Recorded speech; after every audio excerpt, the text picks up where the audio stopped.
సన్యాసః కర్మయోగశ్చ నిశ్రేయసకరాంబౌ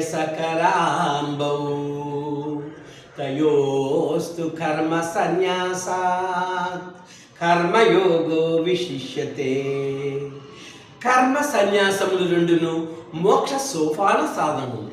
అందు కర్మ పరిత్యాగం కన్నా కర్మానుష్ఠానమే శ్రేష్టమైనది.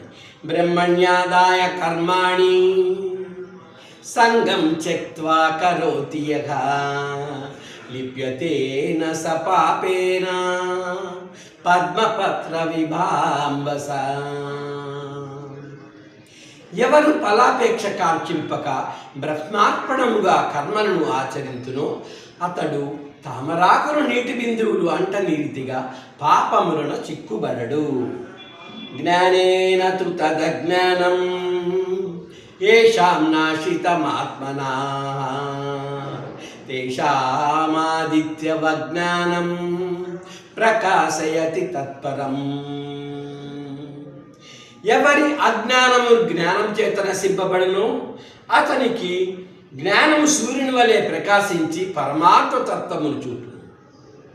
విద్యా వినయ సంపన్నే బ్రాహ్మణే గవిహస్తిని సునిచైవ స్వపాకే చ పండితాః సమదర్శనః.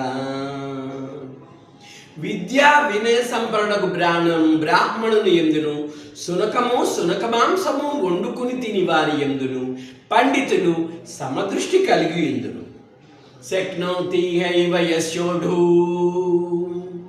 ప్రాక్శరీర విమోక్షణాత్ కామక్రోధోద్భవం వేగం సయుక్తః స సుఖీ నరాః. దేహత్యాగమునకు ముందు ఎవర కామక్రోధాది హర్షద్వర్గమును జయించునో అట్టివాడు యోగి అనబడును. యతేంద్రియ మనోబుద్ధి మునిర్మోక్షాపరాయణః విగతే చ భయక్రోధో యస్సదా ముక్త ఏవ సః. ఎవరు ఇంద్రియములను జయించి దృష్టిని భూమధ్యమును నిలిపి ప్రాణాపాన వాయువులను స్తంభింపజేసి మనస్సుని బుద్ధిని స్వాధీనమనుచుకొని మోక్షాసక్తుడై ఉండును అట్టివాడే ముక్తుడనబడు.